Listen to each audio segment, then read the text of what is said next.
Not everyone is supermodel thin, and the truth is that when the layers of new clothing and lingerie are peeled away and the makeup is removed, many men are turned off by what is left. Don't get me wrong, these women are still attractive and enjoy flawless features, but most men seem to prefer dating a woman with a bit more substance.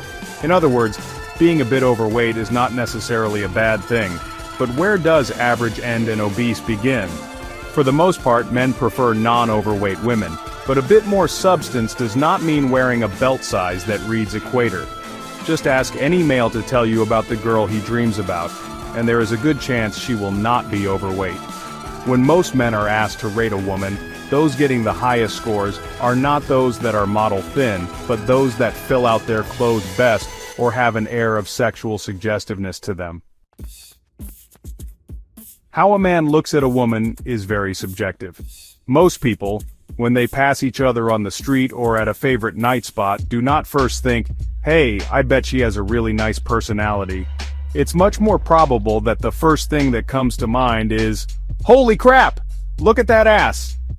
But let's assume the woman is just about average or a few pounds over that perception. It may take longer to get into a meaningful conversation with that woman, but once an interaction starts, it becomes more about personality and compatibility. At this point, men's perception of a woman's weight is more about personal taste in regards to the extent of excess body fat. Peer pressure actually plays more of a role in a man's sensitivity of whether or not a woman is overweight than the bathroom scale, as many men do not want to be called a chubby chaser by their friends. The overweight prejudice is a relatively recent trend, as in centuries past an overweight woman was perceived as more suitable for childbearing. It is only since the media has grown so powerful that such an impact on public perception of weight that ultra-thin models have unfairly become the standard against what all women are measured. It is like saying a man is less of a man because he is short. Unfortunately, a person cannot get taller, but they can lose weight. Taller and thinner have become what we outwardly notice about others first. Overweight women do not suffer from a lack of physical intimacy because of their weight.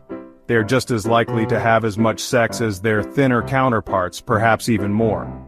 Men seem to also truly enjoy the aspects of a relationship that don't involve sex, such as spending time with someone who has common interests and is easy to talk to.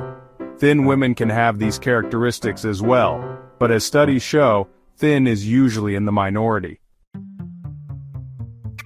In all relationships, very rarely is everything perfect, and there are always compromises that need to be made.